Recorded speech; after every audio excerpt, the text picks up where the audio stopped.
Qué alegría, ¿no es cierto?, poder ver esa satisfacción de ver la familia sirviéndole al Señor. ¿Sí o no? ¿Ustedes no anhelan eso? Ustedes ser canales de bendición, servirle al Señor y ser canales de bendición para que sus familias, para que sus generaciones bendigan el nombre de Dios, les sirvan a Dios. Wow, esa debe ser la meta de su vida. Por eso el tema que tenemos o que tengo para compartir en esta mañana con ustedes es sobre la familia en el plan de Dios. ¿Cómo se llama nuestro tema? Y vamos a tomar como texto inicial el libro de Efesios, desde el capítulo 5, versículo 21, hasta el capítulo 6, versículo 4. Efesios 5, 21 en adelante hasta el capítulo 6 y el versículo 4. Padre, al acercarnos a tu palabra venimos con respeto, con reverencia, con atención, porque tú mismo nos has dicho, porque acontecerá que si oyeres atentamente la voz del Señor tu Dios para guardar y hacer conforme a todo lo que Él te ordena, Jehová tu Dios te exaltará sobre todos los pueblos, sobre todas las familias de la tierra. Y también todas estas bendiciones que yo te declaro hoy vendrán sobre ti y te alcanzarán si oyeres atentamente la voz del Señor tu Dios. Por eso nos acercamos con todo respeto, con toda atención, con toda reverencia en esta mañana para que nos hables, para que nos muestres tu voluntad, tus propósitos, tus planes. Porque lo que más anhelamos es vivir cada día de nuestra vida según tú lo has establecido. No según el mundo, no según la religión, no según las tradiciones familiares, sino según tu palabra, como tú mismo dijiste, mi Señor Jesucristo, porque el que crea en mí, como dicen las Escrituras, de su interior correrán ríos de agua viva. Que en esta mañana estos ríos de agua viva fluyan a través de estas familias aquí representadas. Amén. Vamos a leer la palabra. Someteos unos a otros en el temor de Dios. Las casadas estén sujetas a sus propios maridos como al Señor.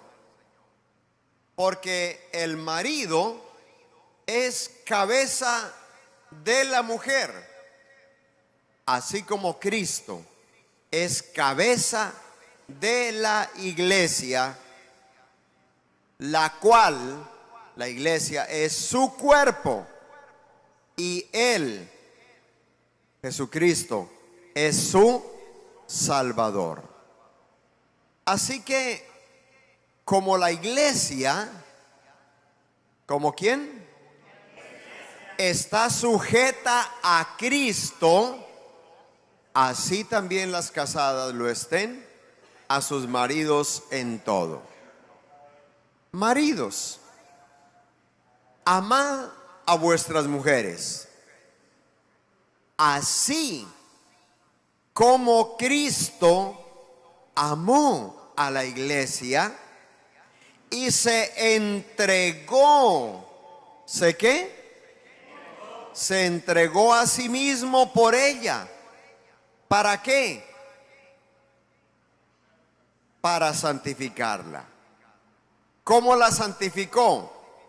Habiéndola purificado en el lavamiento del agua por la palabra de Dios, a fin de presentársela a sí mismo una iglesia gloriosa, que no tuviera mancha, ni arruga, ni cosa semejante, sino que fuera santa y sin mancha. Así también,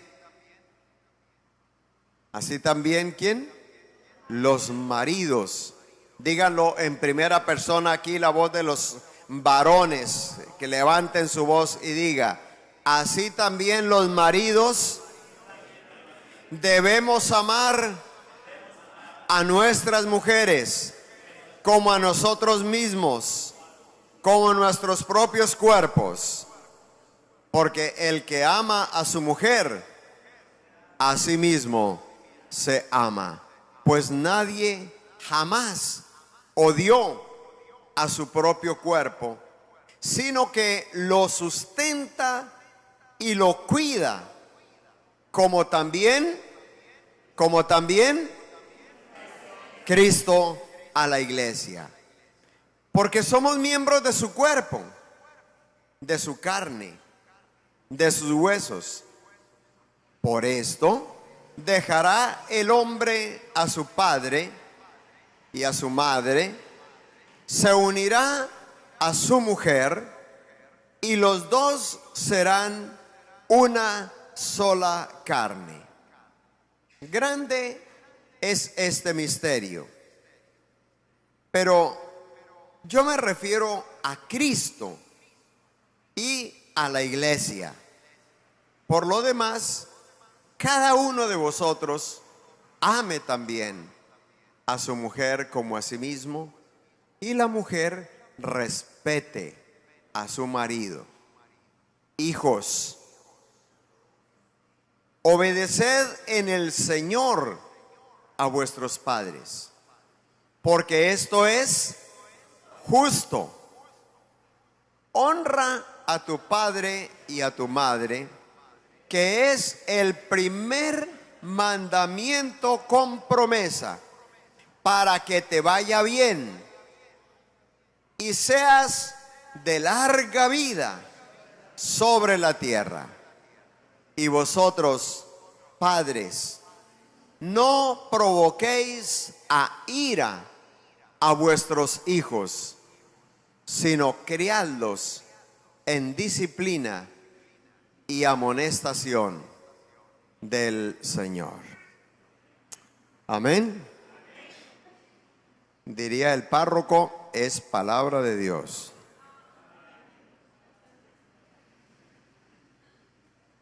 ¿Y cómo respondían?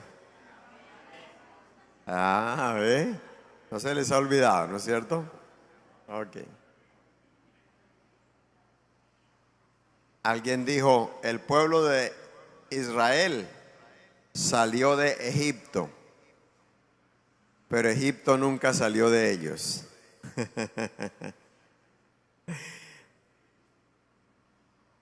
A manera de introducción, esta carta a los Efesios tiene un bosquejo sencillo de 3 puntos. La carta a los Efesios tiene un bosquejo sencillo de 3 puntos. Los primeros 3 capítulos nos hablan de descansar. ¿Nos hablan de qué? Descansar. Una vida de paz, una vida de descanso, una vida de tranquilidad. Pero los capítulos 4 y 5 nos hablan de caminar. ¿Nos hablan de qué? De caminar. Y el capítulo 6 nos habla de permanecer. ¿Nos habla de qué? Entonces, ¿cuál es el bosquejo del libro? Descansar, caminar y permanecer. Otra vez, ¿cómo es? Curioso, ¿no es cierto? Porque ese es el plan de Dios. Ese es el propósito de Dios para con el ser humano. La sociedad nos ha enseñado otra cosa, de otra manera. Nos han enseñado que primero hay que trabajar y luego descansar. Pero ustedes notan que en el plan de Dios, en el proyecto de Dios es diferente. Encontramos que Dios primero trabajó y luego descansó. Pero el hombre primero descansó y luego se le entregaron sus responsabilidades. Así que nosotros siempre decimos que Dios creó al hombre, o nosotros no, la Biblia nos dice que Dios creó al hombre en el día sexto de la creación. Dios había trabajado todos esos días haciendo, creando, ordenando, y al finalizar creó al hombre. Otras veces he preguntado esto, algunos lo recordarán. Entonces, ¿qué fue lo próximo que Dios creó después de haber creado al hombre?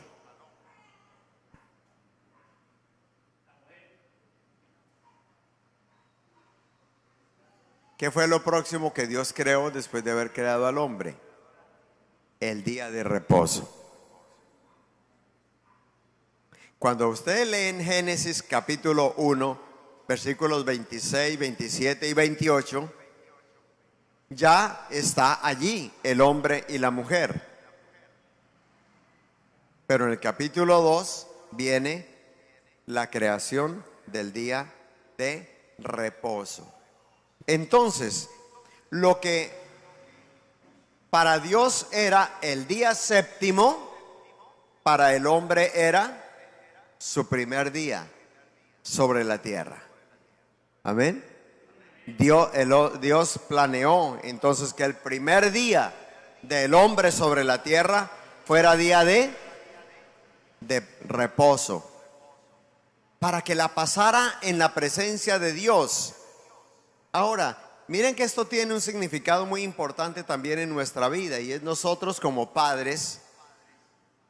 Nuestros hijos nacen, yo no sé, algunos seguramente que sí, aquí han planeado y han dicho porque fueron enseñados así, y cuando se iban a casar o cuando iban a tener sus hijos, se pusieron de acuerdo con su esposa y dijeron: amor, nos vamos a casar o vamos a tener un par de hijos o una docena de chinos para que trabajen para nosotros.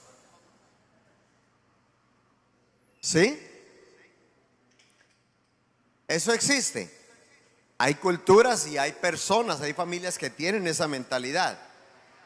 Pero aún así, ningún niño nace y al día siguiente ya está preparándose su tetero.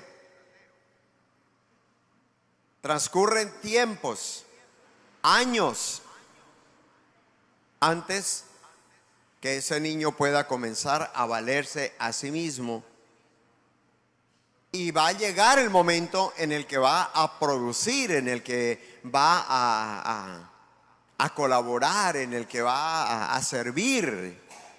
Y claro, ya cuando estamos viejitos, pues indudablemente anhelamos que los hijos se conviertan en nuestros bastones, que nos ayuden, que nos apoyen, que nos consuelen y en muchos casos que suplan nuestras necesidades.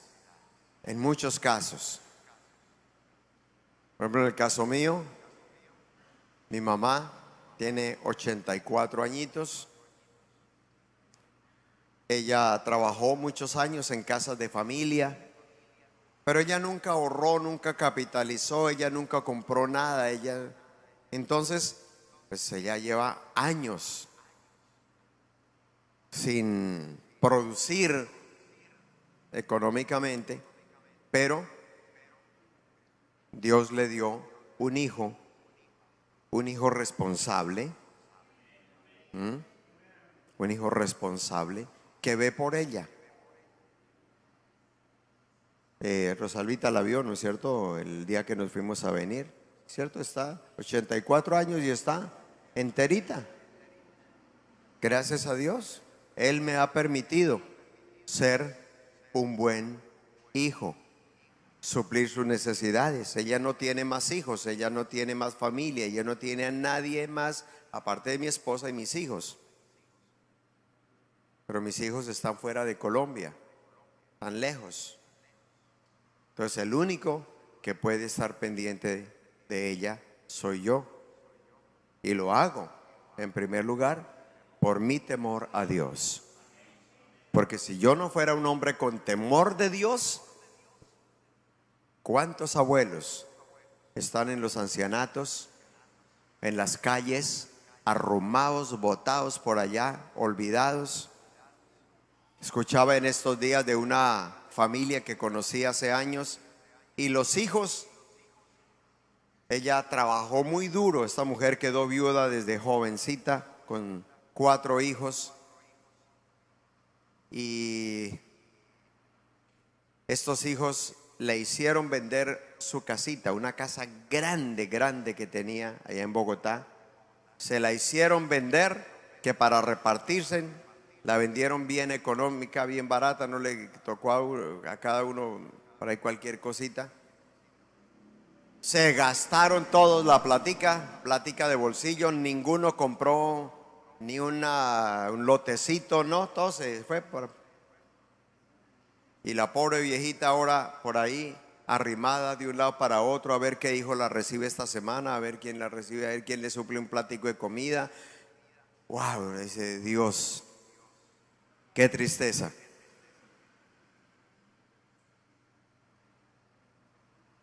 Da dolor, ¿no es cierto? Por eso, quienes tenemos temor de Dios, tenemos que ser diferentes.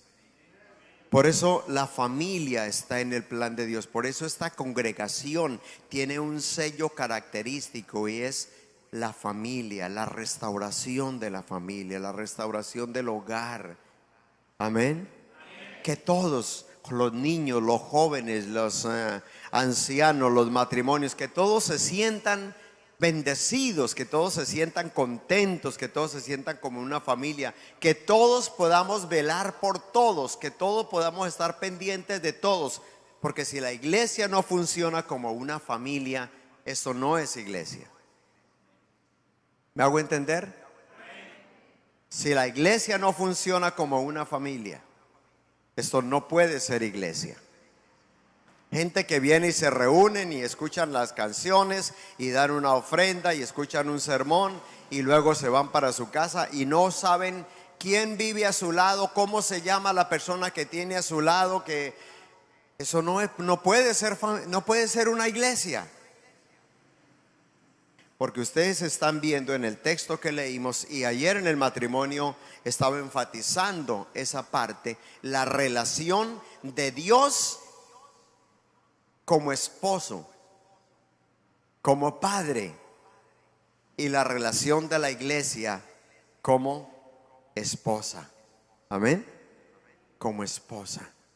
A través del Antiguo Testamento y a través del Nuevo Testamento. Ayer les daba algunos textos por allá del libro de Isaías, donde Dios dice: miren, yo me desposaré con ustedes, yo voy a cuidar de ustedes como un marido cuida a su esposa. Y en el texto que acabamos de leer aquí de Efesios, notan ustedes que eso es lo que el apóstol Pablo nos está resaltando. Y es, ¿qué hace un esposo? Cuidar, proteger, amar a la esposa. Amén.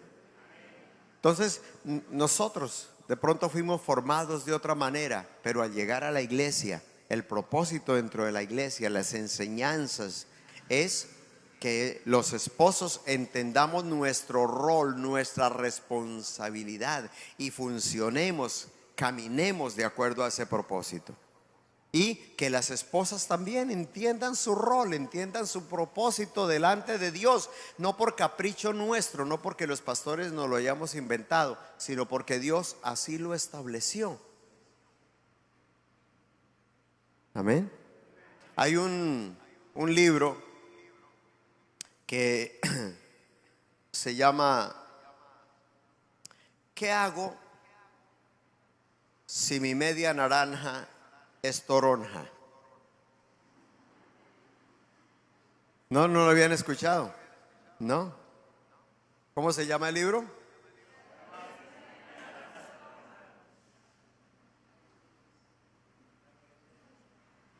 El propósito de este libro es mostrar que en el diseño de Dios los hombres pensamos y actuamos de una manera completamente diferente a como piensan ustedes. Pero muchas veces al no saberlo, nosotros nos ponemos mal porque ustedes no actúan, no piensan como nosotros. Y ustedes las mujeres se ponen mal y se sienten incómodas y bravas porque nosotros no actuamos como ustedes. Entonces en el libro dice el diseño de Dios para la mente del hombre, del varón, es como una serie de cajitas. En su cerebro hay como una serie de cajitas. Entonces todo está aquí, esta cajita aquí, esta cajita aquí, esta cajita aquí. Cada tiene su propósito, tiene su función. Pero el cerebro de las mujeres es diferente. Es como un montón de cables cruzados para acá, para allá, para allá, para allá. Es por eso que una mujer puede hacer 3, 4 cosas al tiempo. ¿Sí se han dado cuenta? Y uno va a hacer 2 cosas y se enredó. Pero es porque el diseño es diferente. Y dice él que dentro del diseño del hombre, dentro de esas cajitas, hay una cajita que se llama nada. Dentro del cerebro del hombre hay una cajita que se llama nada. Por eso muchas veces la esposa le pregunta al esposo, ¿qué está haciendo?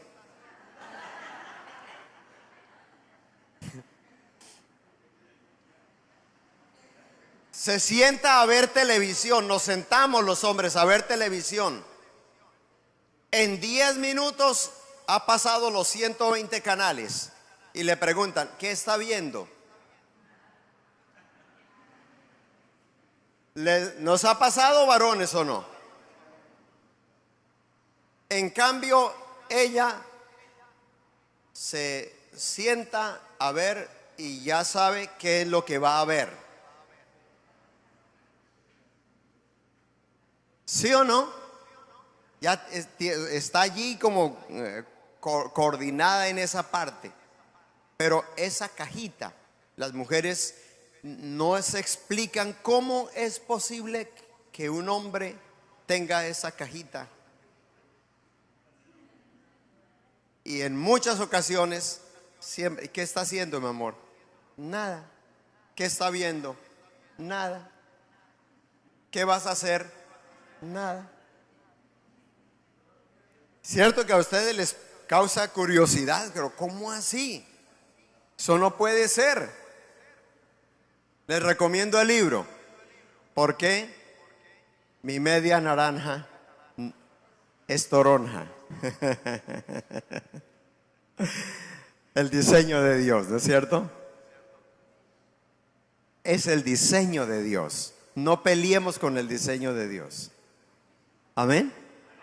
Aceptemos el diseño de Dios, entendamos el diseño de Dios y vivamos de acuerdo al plan de Dios, al proyecto de Dios. Entonces, por ejemplo, lo que estábamos mirando aquí, en el rol, por ejemplo, que le corresponde al hombre. ¿Cuál es el rol que se le asigna al hombre? Amar, cuidar, proteger. ¿Cuál es el rol que se le asigna a la esposa?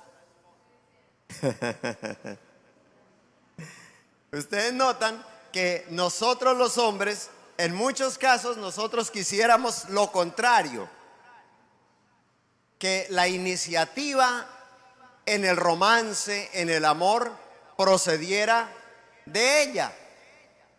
Es que ella no me ama, es que ella no me consiente, es que ella no tiene detalles conmigo. Y por su parte, ella espera en muchos casos que sea él el que se someta, el que obedezca, el que haga caso. Entonces, cuando un hombre comienza a funcionar de esa manera, se cambia el rol. Imagínese una maquinaria donde se traban los piñones. No puede funcionar. Ese es el problema con las familias. Si cada uno no está ocupando su rol, noten que Dios le da a cada uno un rol. ¿Notaron aquí? Los hombres esto, las mujeres esta, como hijos esto, como padres esto. Y cada uno cumpla su rol, su responsabilidad, y el engranaje de la máquina va funcionando, va produciendo. Amén. Hay orden, hay armonía, porque Dios es un Dios de orden. Entonces no hay que pelear con el plan de Dios, pero para eso necesitamos conocer los planes de Dios, los proyectos de Dios, los diseños de Dios para la familia. Amén. Por eso, como dije otra vez, aquí los pastores tienen seminarios sobre la familia, sanidad, restauración. En esta congregación el eslogan ¿cuál es la otra palabra, pastor? El centro, el énfasis es restauración familiar. Amén. Restauración familiar. Pero eso no lo pueden hacer solamente los pastores. Muchos de ustedes o todos ustedes deberían entrenarse, deberían como hijos entrenarse para poder ayudar a otros hijos. Como padres, entrenarse para poder ayudar a otros padres. Amén. Como esposos, poder entrenarse para poder ayudar a otros esposos. Como esposas, poder entrenarse para poder ayudar a otras esposas. Entonces, de esa manera la familia va a entender su rol.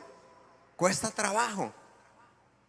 Cuesta trabajo porque es que fuimos formados en ciertos moldes. Y wow, hay unos moldes que son bien difíciles de romper, pero no imposibles. Por eso la palabra restauración.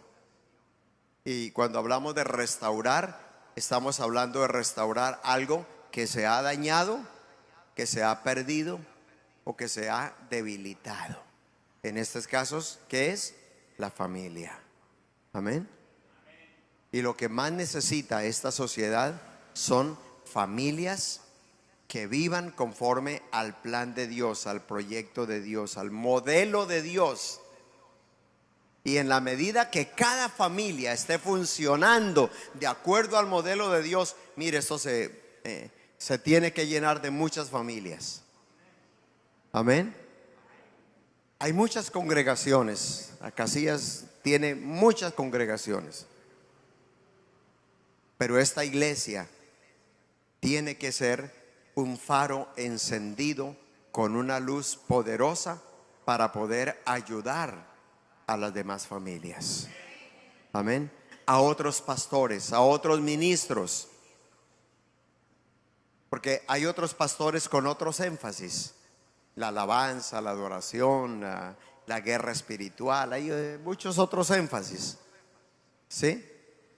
Pero la carencia más grande dentro de la sociedad es la restauración de la familia. Amén. Entonces les mencionaba que en Efesios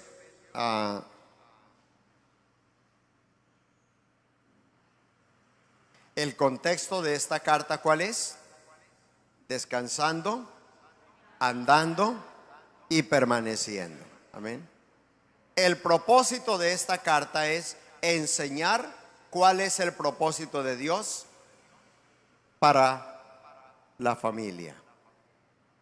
El contexto de estos capítulos es ser imitadores de Dios. Mire el capítulo 5, versículo 1.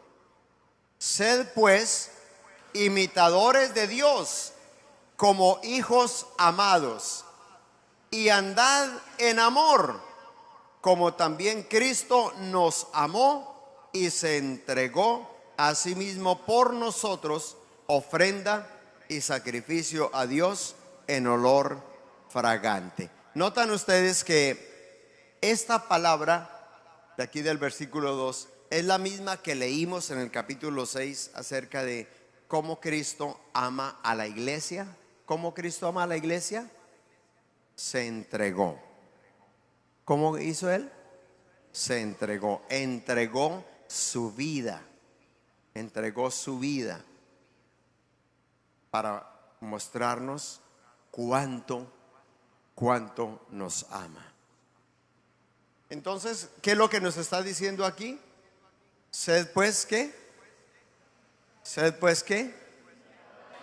Imitadores de Dios, ¿como qué?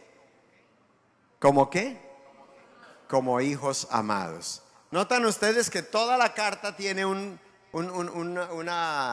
énfasis, es la familia. Funcionar como qué? Como una familia. Dios es nuestro Padre, pero también Dios es el esposo de la iglesia. Y entonces nos está diciendo, amados, sean imitadores de Dios. ¿En qué debemos imitar a Dios? En entregarnos los unos a los otros. Todos aquí se saben Juan 3:16, ¿no es cierto? ¿Sí? Y si no lo saben, hay que aprenderlo, porque ese es el evangelio condensado, la Biblia condensada en un versículo.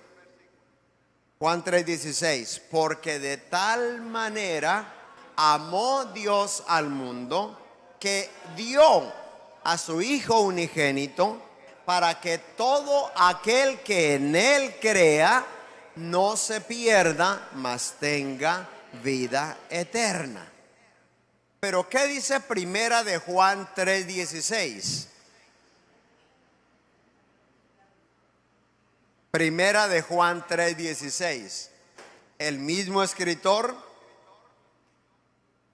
el mismo capítulo, el mismo versículo, pero en otro libro. Primera de Juan. Curioso que dice: en esto hemos conocido el amor de Dios, en que Él puso su vida por nosotros. ¿Y qué dice la otra parte del versículo? También nosotros debemos poner nuestra vida por los hermanos. ¡Wow! ¿Cómo es? En esto hemos conocido el amor de Dios, en que Él puso su vida por nosotros. Ahora, nosotros, ¿qué? Debemos, ¿qué? Poner nuestra vida por nuestros hermanos, por los demás. Amén. Así como Cristo entregó su vida para demostrarnos su amor, así de esa misma manera nosotros como iglesia, por eso les decía, si una iglesia no funciona como una familia, no puede ser iglesia. Hay que reforzar esa parte en su vida, esforzarse cada uno por entender el amor de Dios, pero también por amar a los demás. Allá en primera de Juan, el capítulo 3, versículo 14 creo que es donde dice: si alguno dice que ama a Dios, pero aborrece a su hermano, es un homicida. ¿Es un qué? ¿Es un qué? ¿Y qué es un homicida? Un asesino. ¿Es un qué? Un asesino.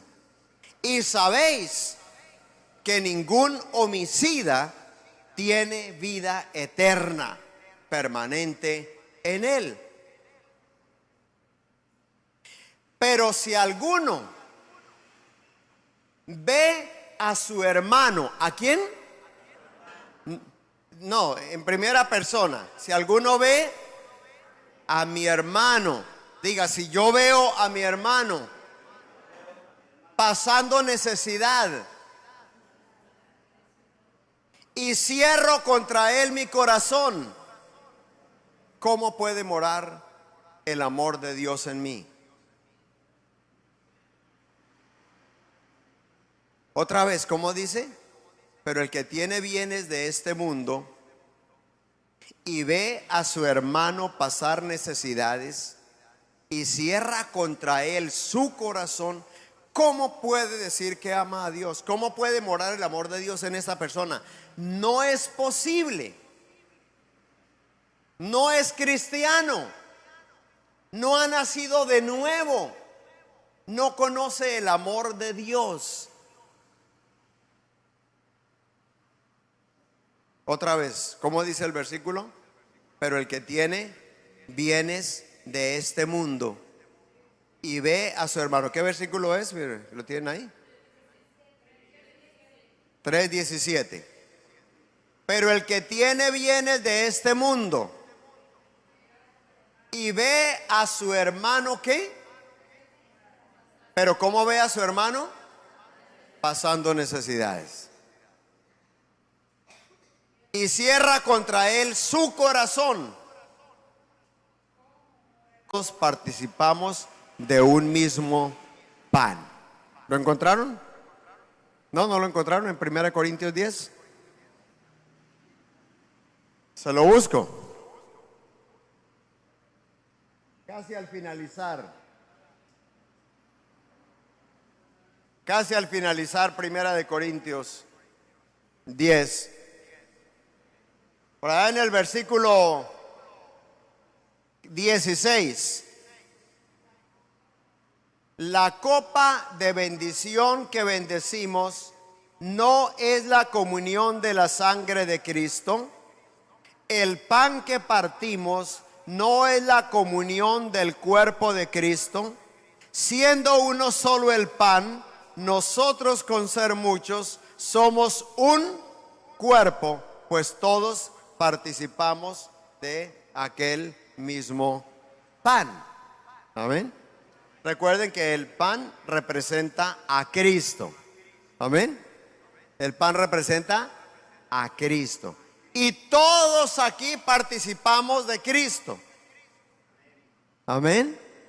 Porque Cristo es el papá de todos nosotros. ¿Cristo es qué? El Padre, el papá de todos nosotros. Todos los que hemos nacido de nuevo llevamos adentro la misma sangre. Amén.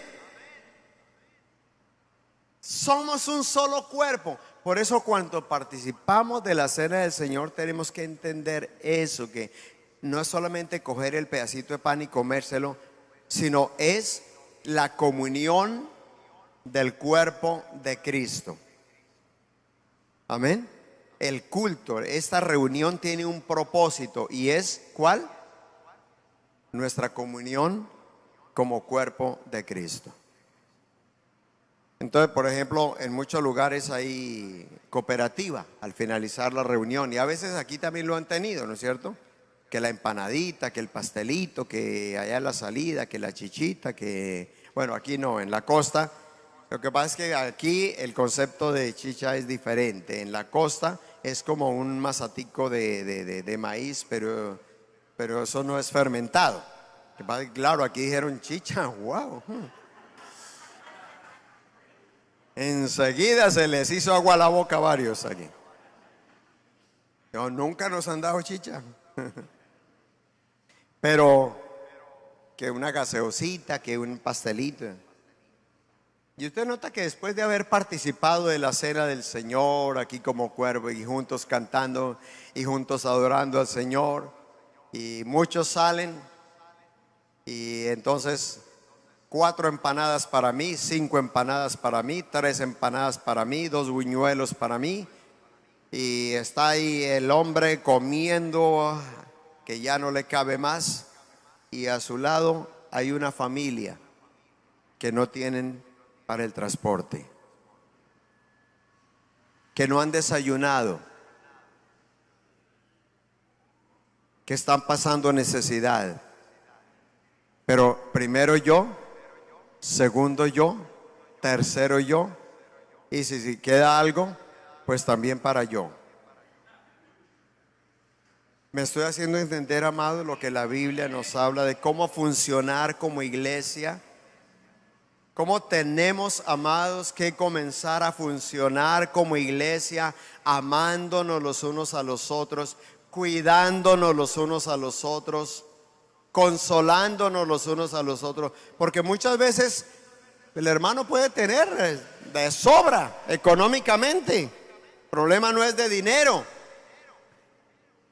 pero está problemado con su esposa, con su esposo, con sus hijos, con la familia. Tiene una situación económica terrible. Y a veces no es dinero, a veces es una oración lo que la persona necesita. Mi hermano, como dijo Pedro y Pablo, no tengo plata ni oro, pero lo que tengo te doy. Amén. Así funciona la familia. Mi hijo, lo que tú necesitas en este momento no es plata. Ahora noten que Pedro dice no tengo plata ni oro, pero no era que él no tuviera. ¿Cómo lo sabemos? Pues porque los versículos anteriores de allí de Hechos 2 y Hechos 3 nos dice que todos vendían todo y lo traían a los pies de los apóstoles y repartían a cada uno según su necesidad. Amén. Entonces este hombre ha sido un limosnero durante años. Y ustedes saben que en muchos casos los limosneritos son los que más tienen. ¿Sí o no? Económicamente están bien. No pagan servicios, no pagan luz, no pagan vivienda, depende de todo lo demás. Y todo eso que entra, ¿qué lo hacen? Por eso Pedro y Juan en ese momento le dicen: tu necesidad es diferente, pero aquí se te va a acabar ese chorrito. Aquí se te va a acabar tu pedidera, porque lo que necesitas no es un mercado. Lo que necesitas es liberación. Lo que necesitas es sanidad. Lo que necesitas es restauración. Lo que necesitas es ver la gloria de Dios sobre su vida. Que la gente se va conformando y se vuelven ahí, ¿cierto? Como que si tico yo, nadie sufre como yo. Ay, pobre de mí. Ay, qué tristeza la mía. Ay, qué vida tan lamentable la mía. Ay, qué situación tan grave la mía. Y es una lamentación por todo y por nada. Y a este hombre ese día se le acabó esa lamentación. Pero había en él un corazón lindo, ¿no es cierto? No se puso bravo, que dijeron: y ahora todos me vieron saltando, y ahora mañana ¿qué me pongo a hacer?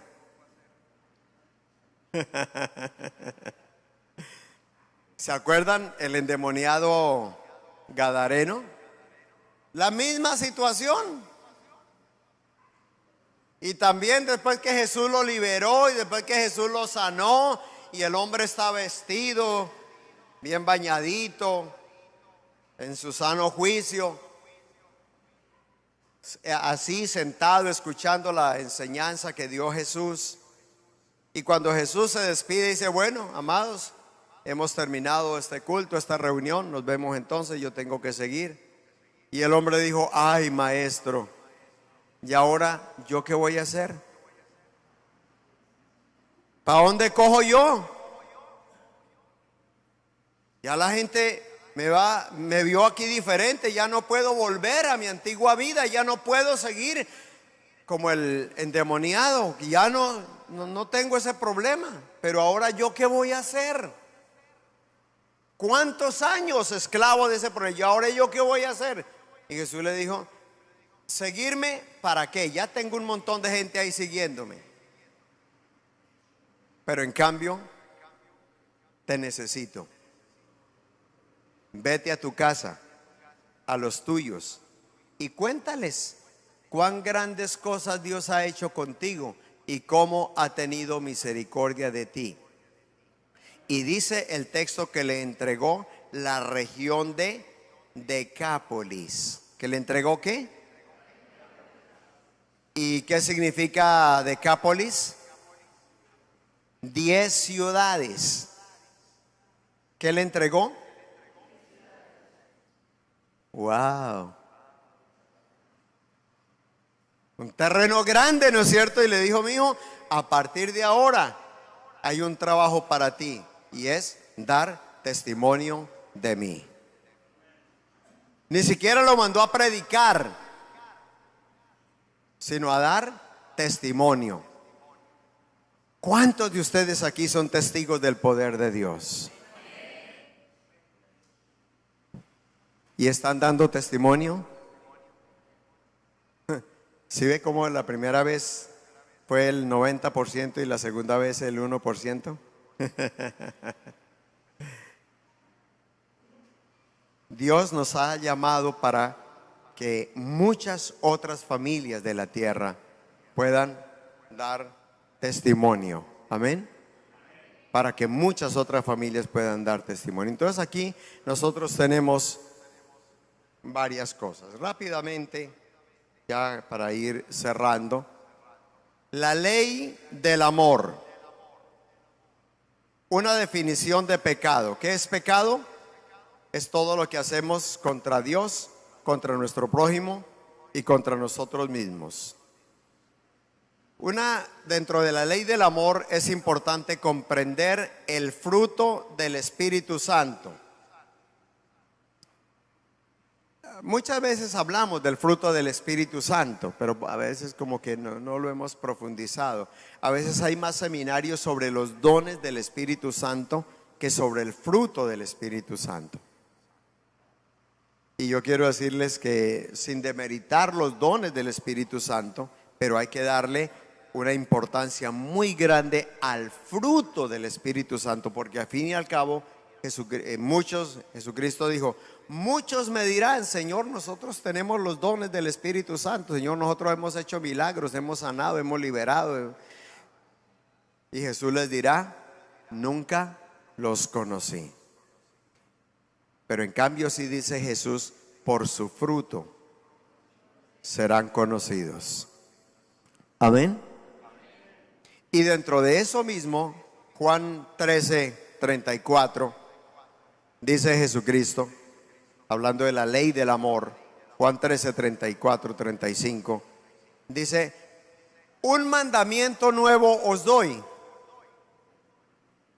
que os améis los unos a los otros, como yo los he amado a ustedes. Amén. Pero ¿se acuerdan ustedes que esta misma mandamiento existía en el Antiguo Testamento?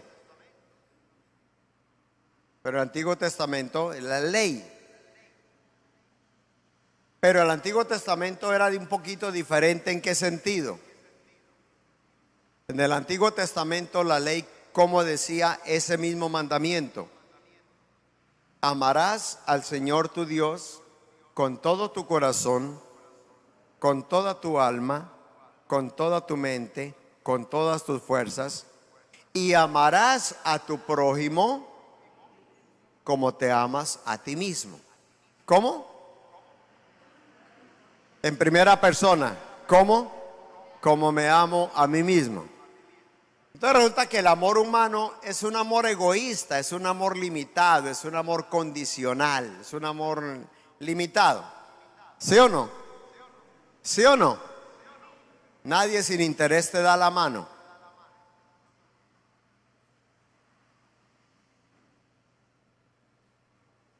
Entonces, si esa es la manera como nosotros nos estamos amando los unos a los otros, como nos amamos a nosotros mismos, pobre familia.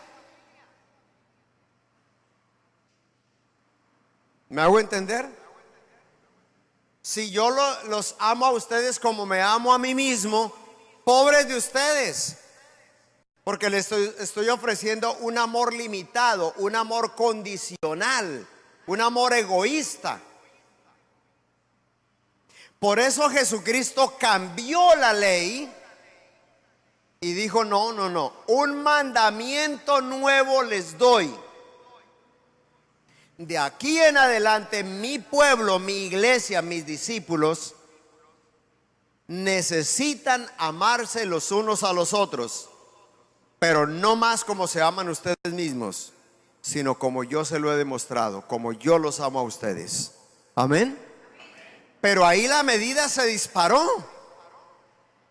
porque una cosa es amar como me amo a mí mismo, y otra cosa es entender la grandeza, la profundidad del amor de Dios y poder de esa manera amarlos. Pero cuando yo entiendo eso y comienzo a amarlos a ustedes, cuando un padre comienza a amar a su familia, no como se ama a sí mismo, sino como Cristo lo amó, ¿quién es el más beneficiado?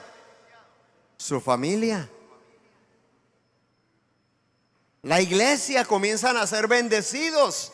Amén. Porque ahora ustedes van a recibir un nivel de amor excelente, grande, profundo. Amén. Y así vamos a crecer en un nivel de amor impresionante. En Juan 15, Jesucristo le dijo a sus discípulos: como el Padre me ha amado, también yo los he amado a ustedes. Ahora, en esa misma medida, ustedes tienen que amarse los unos a los otros, con el mismo amor, la misma calidad de amor. Amén. Con la que Cristo te amó a ti. Por eso hemos dicho que la vida cristiana tiene un solo fundamento, y es el amor de Dios, el amor de Cristo.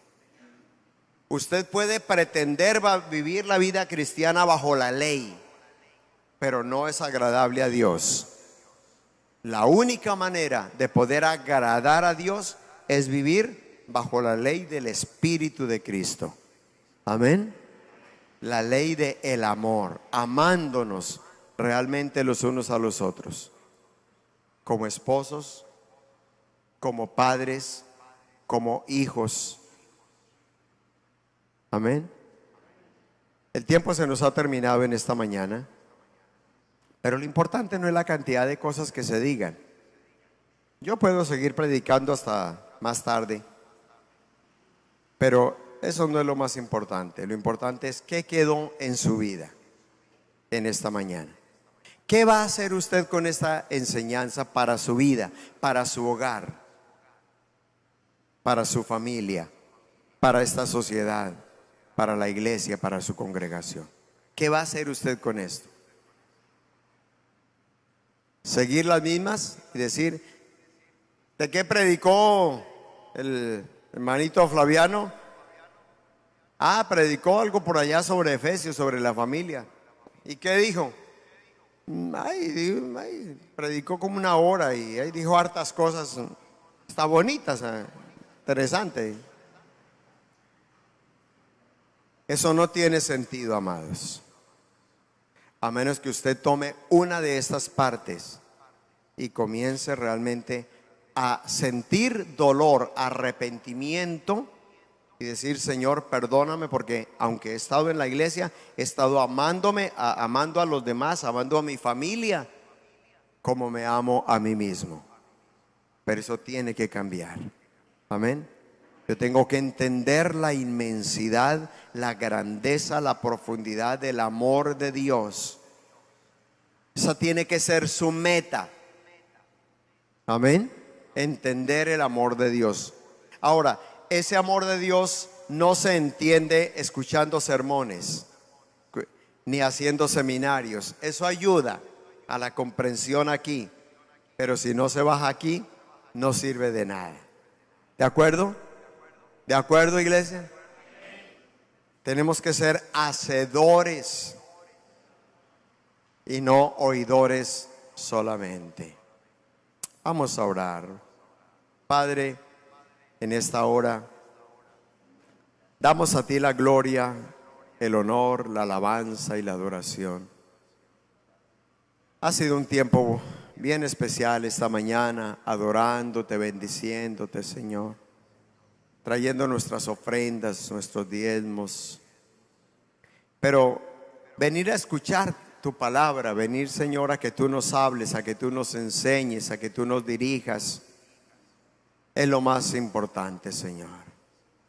Como dice tu misma palabra, cuando fueres a la casa de Dios, guarda tu pie y acércate más para oír que para ofrecer el sacrificio de los necios, porque no saben que hacen mal. No te des prisa con tu boca, ni tu corazón se apresure a proferir palabras delante de Dios, porque Dios está en el cielo y tú sobre la tierra.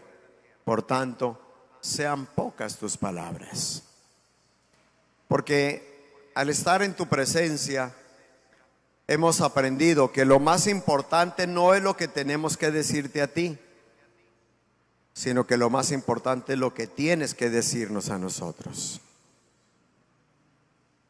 Y como nos recordaste al iniciar la reunión, amado Espíritu Santo, porque acontecerá que si oímos atentamente tu voz, tu palabra, para conocer tus planes, tus proyectos y poder ponerlos por obra, poder vivir obedeciendo tu palabra, tú nos exaltarás, tú te encargas de todo lo demás, Señor. Y también todas estas bendiciones que hay aquí en tu palabra nos seguirán todos los días de nuestra vida si somos diligentes, responsables en escuchar tu palabra y en vivir cada día y cada circunstancia de nuestra vida según tu palabra. Padre, yo bendigo las familias aquí representadas en esta mañana. Padre, yo bendigo estas familias aquí representadas en esta mañana.